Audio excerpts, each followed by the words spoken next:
Hey everybody, David Lenevu here from Rockmore Wealth Management. Finally, some great news this week. The BC government has come out with a plan to start reopening our economy, and I know that couldn't have come soon enough for most of us out there, as long as it remains safe and healthy to do so. Me personally, I need to go out and I gotta get this mop of haircut. It's starting to remind me of my hockey days, and that's just not gonna cut it. We actually cut my son's hair yesterday, and after seeing that result, there is no way anybody in my family is coming near me with a set of clippers that isn't qualified. That's just not going to happen.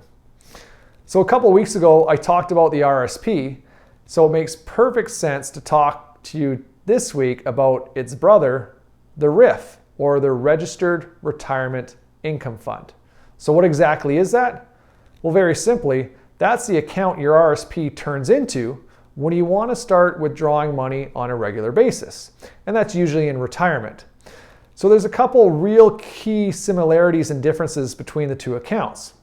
So remember, when you invested inside your RSP, you could invest in stocks, bonds, exchange traded funds.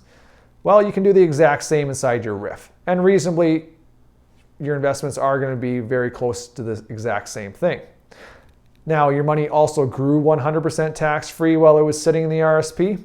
Same thing with the RRIF. Your money will continue to grow 100% tax-free as long as it remains in the RRIF account. Now, if you had to withdraw money from your RSP, remember the government taxed every single dollar that came out, and they also withheld a certain amount of tax. Same thing happens in the RRIF. Every dollar that you withdraw from your RRIF is 100% taxable, with one key exception that I'll talk about here in a little bit.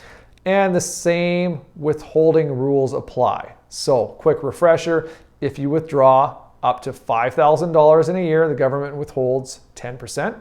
If you withdraw between $5,000 and $15,000 in a year, government withholds 20%. And any amount over $15,000, the government's going to withhold 30%. So what are some of the major differences between the accounts?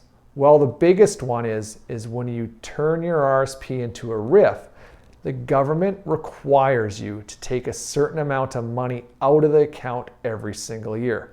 Because remember, we had some great tax benefits while we accumulated our money inside the RSP. Well, the government wants to start getting some of that tax money back. So they're going to force you to take money out, and they're going to start taxing all the money you take out of your RRIF. The amount that you have to take out is determined by your age every single year. And there's a formula that the government applies. I'll give you an example. So when you are 65 years old, the government is going to require you to take 4% of the total amount of your RRIF out in that year.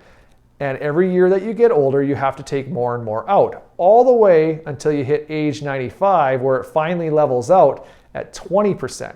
So age 95 on, you have to take a minimum amount of 20% of your total account value out every single year until the money is gone. Now, you just unfortunately can't hold an RSP forever. The government, once again, wants to start collecting their tax revenue. So when you turn 71, the government requires you to turn your RSP into a RRIF, whether you need to start withdrawing income or not.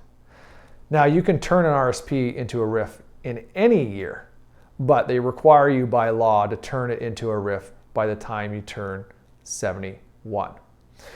Now, there is no maximum amount you can take out from your RRIF, but there is that minimum we already discussed.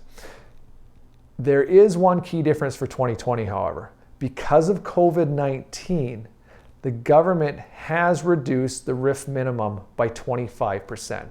So if you were in a position where you were forced to withdraw money and pay tax on it and you didn't need to, well, in this case, the government is allowing you to withdraw 25% less out in this year, which can be a benefit for certain individuals. Now, there are a couple key tricks and tips when it does come to a RRIF. So I'll give you an example of one. For people that don't need to start withdrawing money at the age of 65 from their RRIFs, I will still tell you that you probably should put $12,000 from your RSP into your RRIF when you hit 65.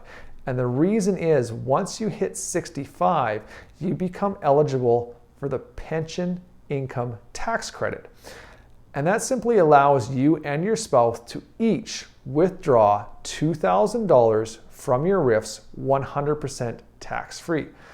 So you can draw up to $12,000 each between the ages of 65 and 71 without having to pay any tax on it. One of the other keys when it comes to RRIFs is it allows for pension income splitting. So once again, once you hit the age of 65, a RRIF is eligible to be starting to be able to be split for income purposes. So what that simply means is if you have two spouses that have unequal incomes in retirement, so one's earning a lot more than the other, well, the higher earning income spouse can actually split up to 50% of their pension income with the lower earning income spouse.